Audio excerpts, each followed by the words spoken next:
now. Okay, I can start. So my name is Brady Moran. I am a sophomore accounting major, class of 2027. Um, I'm oh you go first. okay. I'm Pooja. I'm a freshman engineering major. I'm Brooklyn, a freshman engineering major. I'm Joe, also a freshman engineering major. All right, so the first little point on the discussion prompt was what plants and animals should be prioritized for protection. So just kind of like a broad point I can make about this is like I mean obviously all animals and plants should be protected. I mean we shouldn't be purposely like making them go endangered, but one thing I saw in one of the lecture videos was like keystone species, kind of like the wolves at Yellowstone National Park. They kind of like they weren't at Yellowstone for a while and they reintroduced them and they started to like they were hunting deer, and when like the deer population started to go down or they would go to different areas, they started to see like the vegetation and like the overall like everything in the area started to get better because those deer kind of just grazed all of the land and all stuff like that. So like vegetation came back, which kind of stopped soil erosion. The wolves also hunted coyotes, and that those coyotes hunted things like rabbits and mice. So like not only does like bring like these keystone species, they help a lot with biodiversity, but they also like in this case help the physical land. So it's hard to pinpoint exactly what species of animals you want to protect, but like species like that, for an example, are ones that are good to protect. That's pretty much what I had put to as mainly keystone species. And I honestly forgot they talked about the whole vegetation and soil erosion, but I actually had written that down, like talking about like certain I know that in a lot of areas that have deforestation, when you take a lot of those trees out, whenever you have like natural disasters like floods, it makes it mudslides happen much, much easier because they've lost the roots that were holding down the ground. So it just makes it a lot easier to destroy a lot of land. And also, like I said, I had keystone species, but I was also thinking, like, if you didn't want to say just keystone, I would say probably like more large animals that you could see on like farms. If we're talking like purely domestic, obviously keystone species for wild, but if we're thinking domestic, I'd say probably more um, large animals that we used for farms for obviously harvesting and probably crops that don't perish easily. So that way they can be like more easily harvestable and transported to, keep us fed. I mean, yeah, I agree, but I like an aquatic example of a keystone. I was thinking like sea otters. I was just reading there was like parallels from like wolves and stuff. But yeah, and then I also saw someone talking about like pollinators, like they're also like really important to like protect and prioritize. And I didn't know bats were pollinators, but like that's what I thought was yeah, really cool. Another thing I saw was the indicator species. So we have certain frogs. You can you can look at their health and their population and how they're like how well they're doing to determine how well a an ecosystem is doing, as well as certain like corals for the ocean, obviously. Um, like indicator species could be important so we can determine like where or what pollutants are affecting them and what we need to change. So I think we can all agree really on for that main point for plants and animals would be keystone and indicator species. Yeah. Yeah. One thing I also saw in that video, you mentioned sea otters. Uh, the when the wolves like came back to Yellowstone, they also like saw an increase in the beaver population, and like in turn, those beavers built dams which provided like a habitat for the animals around the area and like protection. So like like, I think it was called the cascades. Like an event causes all these other events to happen. It's a good cascade, and Right. it shows that a species like that can provide not only the biodiversity, but it also provides habitats for different animals, protection, stuff like that. Yeah. And then there another like I know I said protections, like coral reefs, those are extremely important, at least for, the ocean. It's like it's like a big home for a bunch of different animals. Like, and if that gets destroyed, a lot of these smaller species are going to go extinct because they're just going to be hunted out of existence. Because these coral reefs they provide protection for them where they go to get away from their predators. So that's another thing that we should, that should be prioritized to prevent like mass extinction of a lot of species of animals. Yeah, I agree. I think coral reefs that could go in like the ecosystems to prioritize thing, like the next, yeah. Yeah, I agree. Because they also like in their areas, they also house a lot of plants that are used for those smaller fish that are because they're in the coral reef, they're harder to get to for larger animals. So I think, yeah, I agree with you with more of the ecosystem. Obviously, because it is a coral reef, it's an organism sort of, so like, very important. Yeah. And then also for like plants, it could also be considered an ecosystem, but it was like the mangrove forest that you see like around the coastlines. These plants they're trees pretty much. They pretty much protect all the coast from like when there's like major storms that come in, like the storm surges and like floods. They kind of like protect the coast from that. And I guess it could also be it's an ecosystem or a plant, but stuff like that is important for our coastlines because if we didn't have it, they just get absolutely decimated every hurricane season.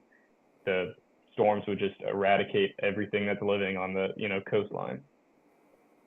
Yeah. And I think with like you were mentioning with the mangroves, I think it's honestly really cool that we have so many different types of plants that are also ecosystems for other animals because things like really tall trees in that sense that are also, like you said, mangrove trees, a lot of them, there's their own ecosystem happening at like the ground floor around the soil with all the plants down there, but there's also tends to be like their own ecosystem up here with like birds and like different species of monkeys that can climb and yeah. Another thing that made the mangrove forests like kind of important that I saw was that like they're often like kind of like at estuaries or like where like the ocean can meet like rivers or like coastline. But one of the important things is that they kind of block salinization of like fresh water. Or like they can grow in both freshwater or salt water, and they kind of act as like a barrier, which was interesting. Yeah, and then there's like mangrove areas. It's not just protection. It's another thing is obviously around those areas it also provides protection for these animals. Because if you've seen like a picture under the water of how these mangroves like look under the water, it's an area where like smaller fish can go for like a habitat, or they can live or hide from predators. So it's just these plants or ecosystems, and they act as protection for us, but also for smaller species of animals. Wow. Wait, could you elaborate on how it like senses tropical storms or something that you said? Yeah, because it's like when they're like on the coastline, I guess like the roots, because they're like go under the water, Mhm. and they like go above the water too, so it kind of like slows down the amount of water that like, because like it's like the storm surge coming in, like the tide rises a lot, and it kind of just stops from like extremely bad flooding coming into these coastal cities. It kind of just slows it down. At Okay. least that's what I understand about it. So like more of flood prevention than flood sensing, I think is what Yeah, he was it's saying. it's not, it doesn't sense it, but it more just so like when they come in, it protects the coasts Mhm. from getting just completely destroyed. But that would be funny. It's like sending signals. I mean, there are some trees that are connected by the roots that can send signals between each other. That's crazy. Wow. I Very didn't rare, even know but they do that. exist. Those need to be protected too. I didn't even know that was a thing. Um, so a lot of obviously endangered animals are really important to protect. I'm sure we all know a bunch, but like specifically ones like that get poached a lot, such as like Mhm. the rhinos, because they poach them for their horns. Yeah. So and it's something that happens in other countries, so it's kind of harder to like control it because we don't really have direct control over other countries. But Yeah, There tends I to guess be, it's more of influence. yeah, a lot of times there's outfitters in those types of countries who, my dad's actually in that field, so we're a Mhm. part of a lot of conservation efforts when it comes to animals overseas and exotics. So actually, I know a lot about that topic specifically. So there's a lot of outfitters who will go in and handle it, and they catch a lot of poachers all the time going in. Wow. Yeah. It's really Is it mainly interesting. for like rhinos or like? More so rhinos now than elephants because I mean the ivory, because so many people were poaching, it's kind of like not as big on the to poach list. Okay. Yeah. Wow.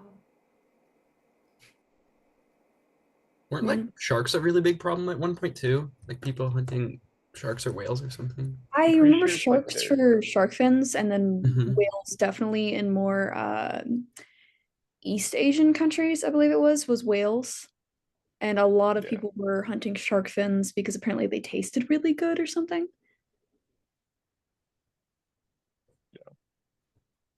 So I guess the second point was priority for preservation and conservation. For me, it's obviously those keystone species we talked about, but also these endangered ones and the species that kind of naturally promote biodiversity. They're also, like they're important to promote biodiversity, but they're also important for like us as resources for like resources. Because like if a lot of these animals that provided biodiversity went away and biodiversity went down, there would be a lot less resources for us to work with. So they're also important for that reason.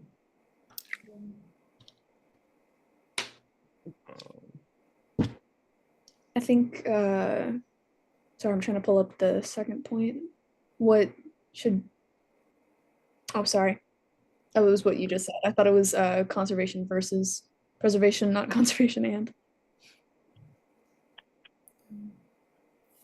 Um, so what are some like? Have y'all like looked at any like plants? Because Yeah, all I could really think of was mangroves.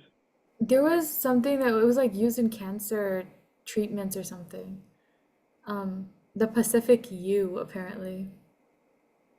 Huh. I know, isn't that crazy? I don't know.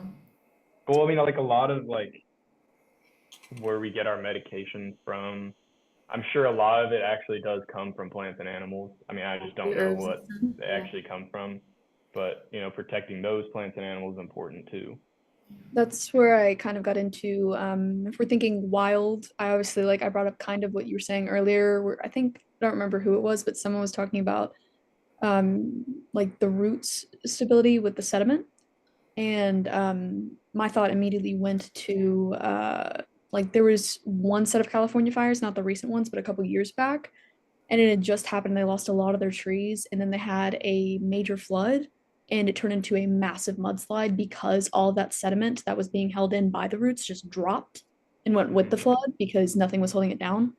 And then probably from a more domesticated perspective would be, like I said, crops that aren't super perishable, that are easily transported, that we put in medicines and foods. Like wheat, I feel like doesn't perish super easily. I'm not an Yeah. ag major, so I don't.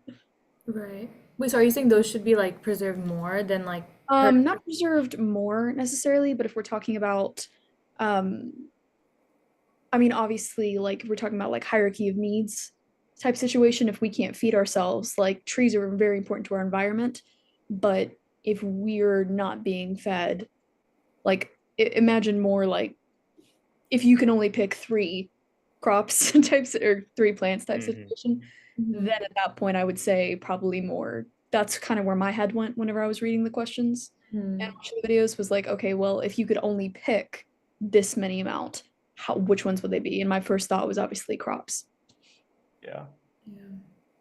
I don't think that was the point though, so I think probably Well, more. yeah, I get what you're saying too, and like when I was reading through the prompt, it's more of a thing like we obviously need things like wheat and all that, but Yeah, like we don't like they're not it's not something we urgently need to protect because yeah, it's not something we're usually, expending a lot. We're not like yeah. they're not endangered because of us because we have so much of it. Mhm. Like my head really just went to like, well, okay, we need to protect species that are endangered. We need to protect species that, help our environment and our ecosystems flourish, but also at the same time, not completely destroying our existing capacity of important crops that we use every day.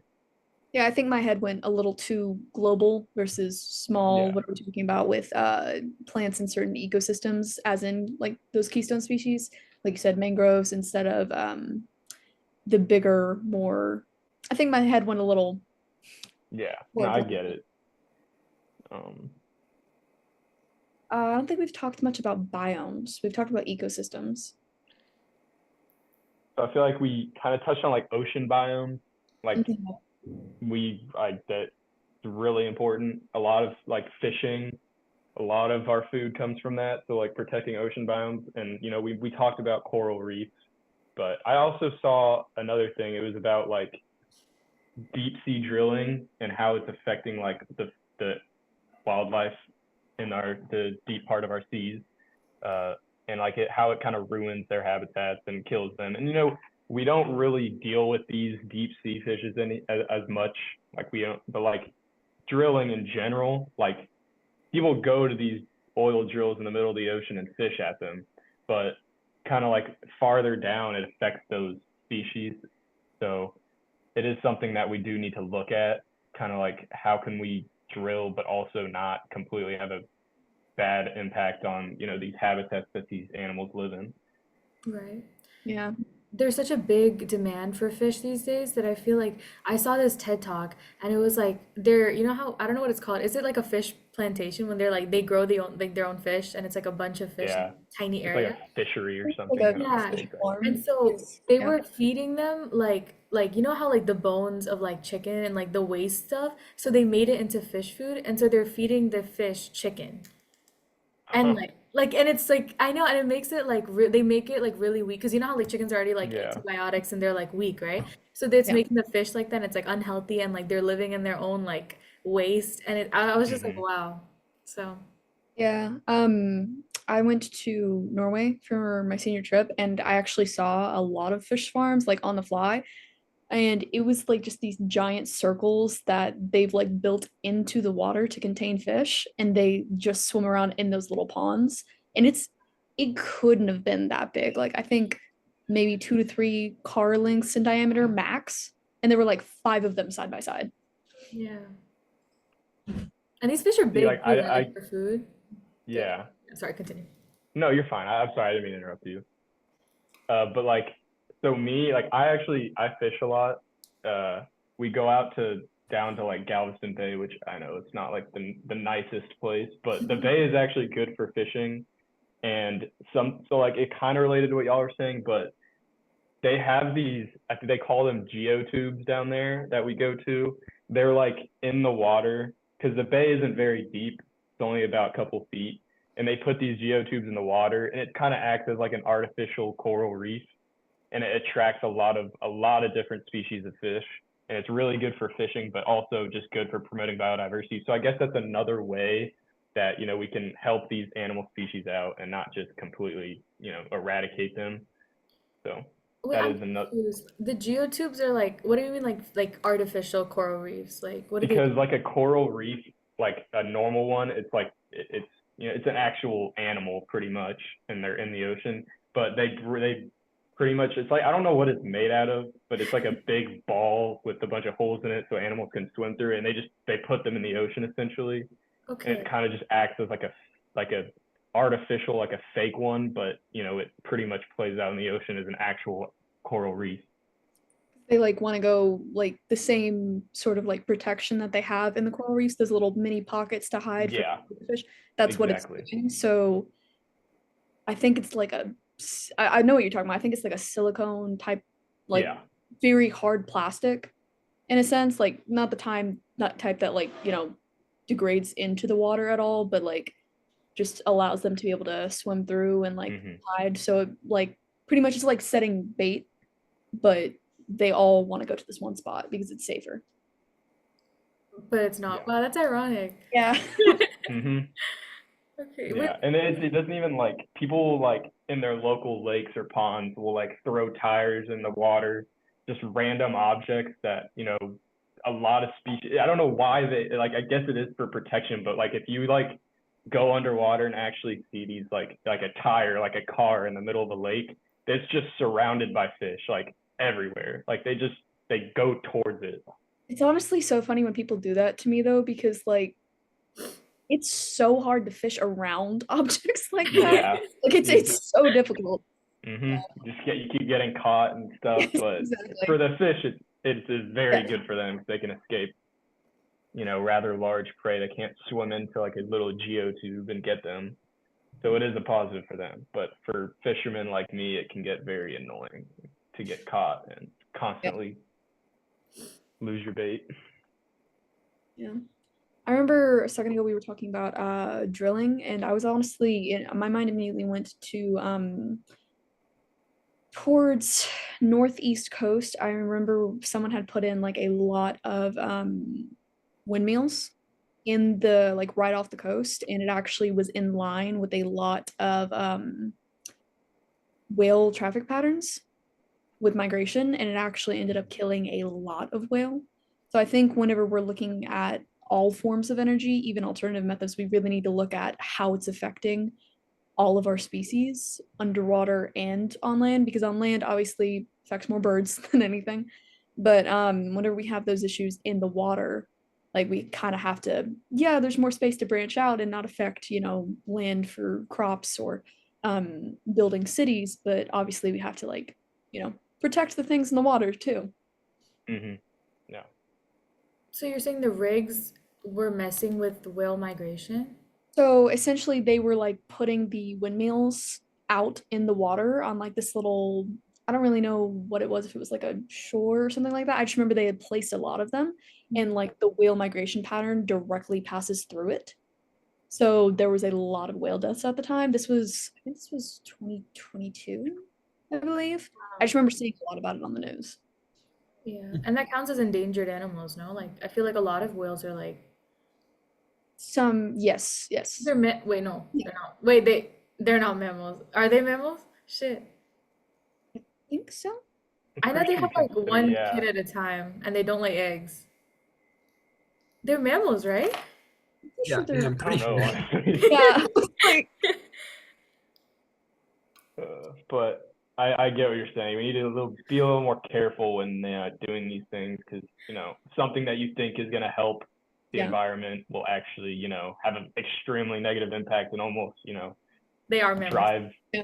Because drive obviously they it's are gonna mammals. be less obviously it's gonna be less risky to place windmills than it is to drilling, because you also have to think about like oil spills on top of the drilling issue. But then if we're placing it in migration patterns, we're just making more of the same issue instead of helping. Yeah. Yeah. Let's see. Another biome.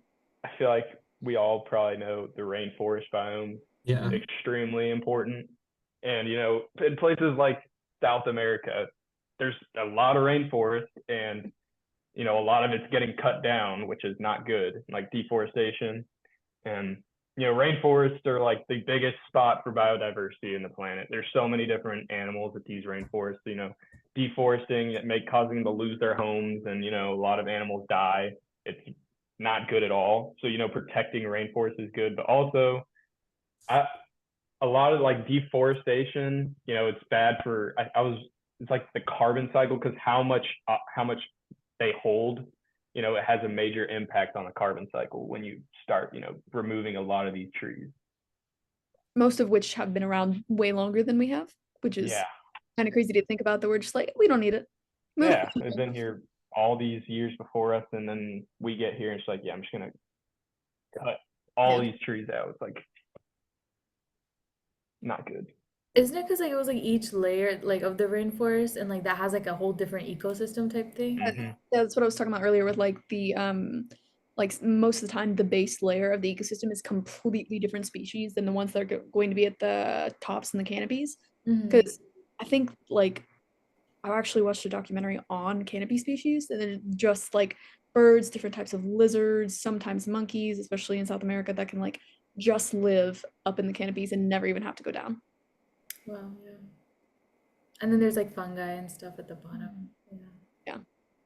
And fungi and all those things, they're nasty, but they actually are useful for a lot of different things. Like I think a lot of those like weird plants that are growing at the bottom of forests, they're actually used in a lot of different type of medicine, I'm pretty sure. So like even the things you wouldn't think we actually need, and that when you destroy these ecosystems, like it doesn't matter, it actually matters a lot. Yeah, also a lot of those fungi are decomposers, which are clearing up all of the excess that, like what we were talking about earlier with the fish farm, where they're living in their own filth. Whenever you don't have those fungi that can get rid of it, then you have those issues of getting the fish more sick, or obviously in the reference to the rainforest, you're causing more excess waste to build up, which can cause disease to spread. Like obviously we know the Black Plague, cleanliness you Yeah. need, and fungi is like the Earth's natural cleaner. I feel like that emphasizes why the rainforest is like has such a big impact. Is like even a small thing that we do, it impacts like it like affects so many like like the whole entire chain. Yeah, I think it was the tropical or something cascade. So like literally everything we do, every action will have like an impact on something lower than us that you wouldn't even think of. So that's why like I feel like every action that we take, even not even individual, like as a country, it's like we need to assess how this is going to affect like literally everything, because everything will be affected by your actions. So Right. let's see what else. I guess another thing about like I think you touched on it earlier, Brooklyn, is like when you cut down trees, like especially when you see like you see it a lot in like Colorado, like trees that are going down a hill. You cut those and you see a lot more like landslides. I think you mentioned that earlier. Yes, Like destroying these ecosystems is like also like can cause natural disasters that are like extremely dangerous for people that live in these areas. Like deforestation, like not only is it bad for, these animals that live in these ecosystems, but if a landslide happens and kills a bunch of people, it's like, why are we doing this? Just for more land? Like, yeah. Especially because, like you were saying, with causing more, if you cut down a ton of trees and you pretty much turn a forest ecosystem into a plains ecosystem, tornadoes, hurricanes, it's much more. They're not going to happen whenever you have very, very like tall, strong trees going to block the wind, block floods on the coast, like you said with mangroves. You need those in place for protection. And I feel like also like diversity, right? Because I feel like I don't know if like everywhere it's like oak trees or like specific types of trees that don't don't I don't know, like isn't it like they do it on purpose so there's no like fruit and like the waste and stuff. And then I feel like that could also have an impact, right? Like I don't know, I read that somewhere. Like in like specific like neighbor or like suburban places, they do like specific types of trees. Have y'all heard of that? I haven't heard of that. I think it's because they're more like less likely to fall necessarily. I haven't heard much about the waste. That would make sense though. Yeah. Yeah. And specific types of like what is it? Like flowers that don't like have I don't know. It's like really like it's like planned out for like yeah. Yeah. More of those like sub-rural, like suburban areas. Yeah, yeah. What you mean? Where it's like copy paste this one type of tree in the front yard and that's it. Yeah. What you mean? I think that is because like literally in my like where I live in a very just it's like a planned neighborhood, kind of like it was built 10 years ago or so. So like if you go around and look at all the houses, pretty much the plants, trees, everything is the same in the front yards. And I think part of it is actually because what you said, Brooklyn, is like they use these trees because they're less susceptible to falling. Because like my neighbor has a gigantic tree that's like 50 feet tall. It's massive. And I'm like, it's right next to my room. And it's like, if a big storm comes through, it's like they had to have planted that knowing that this tree is less susceptible to falling on a house. So I feel like they do like plant certain types of trees and stuff like that or in these kind of areas. My house was not really a planned neighborhood, so I live in a very, very forested area. Like you can't see the road from my house, which is great. Love it. But we had one of our trees fell. Luckily, it didn't hit our house, but it was I think it was a pine actually, which surprisingly, because they're usually pretty stronger and less likely to fall. But yeah, like if you go to one of those suburban places, you will literally see the same tree and the same spot on every single lawn. Yep, that's where I live. Not very not a lot of diversity there when it comes to trees, but it is what it is. But Awesome. It was great meeting y'all. Thank yeah, you. Yeah. good Wait, meeting y'all. do you think you could put the link in the Yeah. description? Okay, awesome. Yeah, I could do that. I'll probably have to like switch it over to like YouTube or like Google Drive because last week when I was trying to send the Zoom link, it wouldn't let people watch it, but it let them watch it when I did that. Okay. So I'll send y'all the link. Please tell me if it doesn't work. I will do everything to try and make it work. So just let me know. All right. Awesome. Thank you. All right. Bye, guys. Bye, guys.